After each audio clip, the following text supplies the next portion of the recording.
Again, Rish, interesting there. At about $65 a barrel, that's an interesting price given where crude's been over the last couple of months. Let me put that question to Rakesh. In fact, Rakesh, increasing purchases from Russia, no surprises there. Saudi's share falling, and interesting pricing. Yeah, thanks, Manika. Yeah. So we are looking at a very dramatic oil markets these days. As was pointed out, the oil markets will all be fixated on the OPEC Plus meeting, which is happening during this weekend. So one of the key issues that will be weighing on the minds of oil producers is that despite their surprise cut in April, we are still seeing that the oil prices are down around 13% this year. And one of the key reasons for that is that Russia's oil exports have been booming.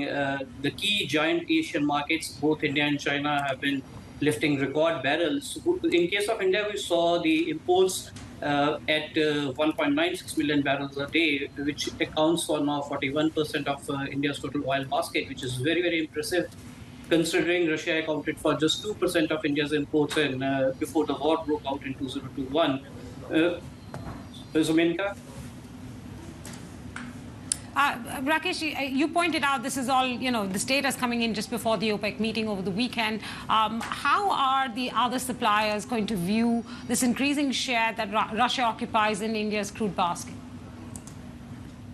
Well, what is surprising to see is that India's voracious appetite for Russian crude is coming at the cost of its traditional Middle East suppliers, Saudi, Iraq, and the others. In April, we saw Saudi's share just going down to 596,000 barrels a day, which is lowest since February 2021, when, of course, the markets were different. The appetite had suddenly gone down just because of the lockdowns induced by the COVID outbreak.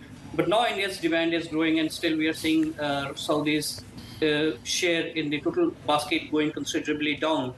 What the refiners are saying that it doesn't bother Saudi Arabia much because it has got markets, just that the trade lines have shifted. Earlier it was supplying to Asia, but now it's supplying those volumes to Europe. So per se, there is no break in relationship, and both are served well. But we have to see as to where it goes.